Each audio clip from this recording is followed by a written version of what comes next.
AP assembly deputy స్పీకర్గా ఉండి MLA TDP నేత రఘురామకృష్ణంరాజు ఎన్నికయ్యారు. ఒక్కటే నామినేషన్ రావడంతో రఘురామకృష్ణంరాజు ఎన్నిక ఏకగ్రీవమైనట్లు స్పీకర్ చింతకాయల అయ్యన్న పాత్రుడు ప్రకటించారు.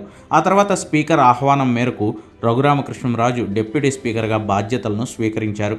CM Nara Chandrababu Naidu, deputy CM Pawan Kalyan, TDP, Janasena ఎమ్మెల్యేలు డిప్యూటీ స్పీకర్ రఘురామకృష్ణంరాజుకు శుభాకాంక్షలు తెలిపారు. వైసీపీ ఎమ్మెల్యేలు అసెంబ్లీ సమావేశాలను బహిష్కరించడంతో పాటు డిప్యూటీ స్పీకర్ ఎన్నికకు దూరంగా ఉన్నారు.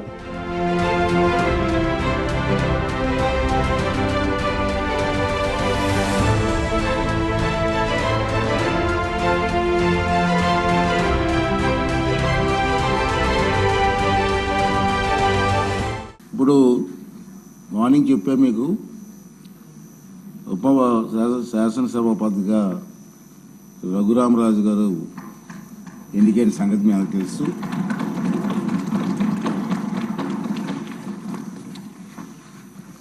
రఘురామకృష్ణరాజు గారు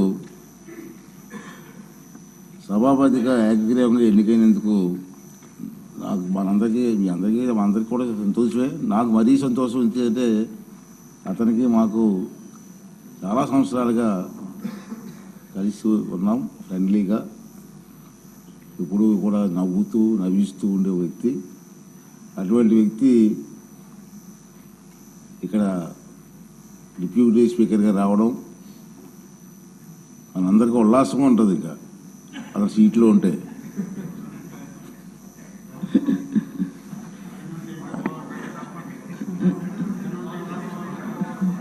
రఘురామకృష్ణరాజు గారు నాకు చిరకాల మిత్రులు అని చెప్పాను నేను.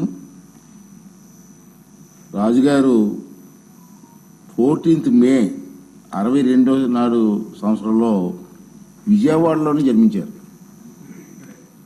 ఇక్కడే వీరు సూనారాయణ రాజు గారు, అన్నపూర్ణ దంపతులకు జన్మించారు. వీరు మా విశాఖపట్నం ఆంధ్ర యూనివర్సిటీలో చదువుకున్నారు. పోస్ట్ గ్రాడ్యుయేట్ పట్టా పొందారు. అలాగే ప్రముఖ పారిశ్రామికవేత్త, మీ అందరికీ తెలిసిన విషయం, కొత్త ఏం కాదు. వేల మందికి ఉద్యోగ అవకాశాలు కూడా పారిశ్రామికవేత్తగా కల్పించిన వ్యక్తి. తర్వాత వీరి తాతగారు అయినటువంటి జిఎస్ రాజు గారు ఆంధ్రప్రదేశ్ శాసన మండలికి డిప్యూటీ చైర్మన్గా పనిచేశారు.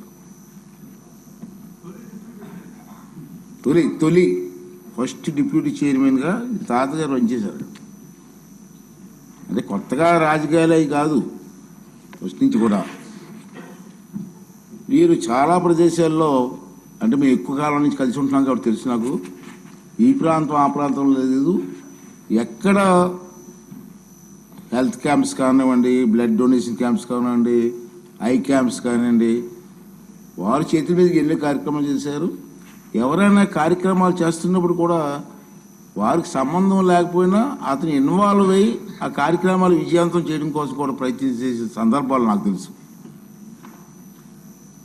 నేను ఎందుకు చెప్తానంటే అటువంటి స్వభావం కలిగిన వ్యక్తులని. తర్వాత రాజకీయాలు కూడా కొత్త ఏం కాదు. 2019 సంవత్సరంలో నరసాపురం లోక్సభ నియోజకవర్గం నుంచి మొదటిసారిగా లోక్సభ సభ్యులుగా ఎన్నికయ్యారు. ఆ విషయం కూడా మీ అందరికి తెలిసిందే. అతన్ని ప్రత్యేకంగా పరిచయం చేయవలసిన లేదు. గత 5 సంవత్సరాలు టీవీలో చూస్తూ ఉన్నాం కదా మనం. ప్రత్యేక పరిచయం చేయవలసిన వ్యక్తి ఏం కాదు.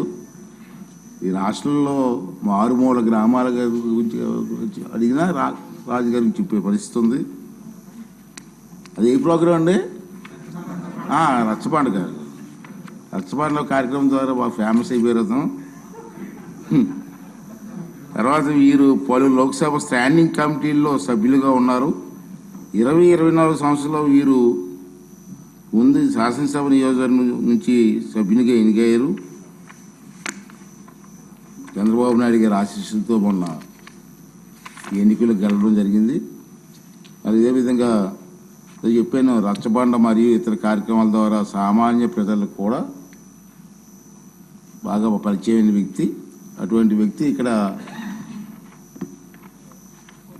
డిప్యూటీ స్పీకర్గా పనిచేయడం మనందరికీ కూడా ఆనందదాయకం. మరి చంద్రబాబు నాయుడు గారి ఆశీస్సులతో రాజుగారు ఇంకా బ్రహ్మాండంగా పనిచేసి చిరస్థాయిగా మీ పేరు ఉండిపోయే విధంగా పనిచేసే అవకాశాన్ని భగవంతుడు మీకు ఇవ్వాలని చెప్పి మనస్ఫూర్తి కోరుకుంటూ మీకు శుభాకాంక్షలు తెలియజేస్తున్నాను సార్.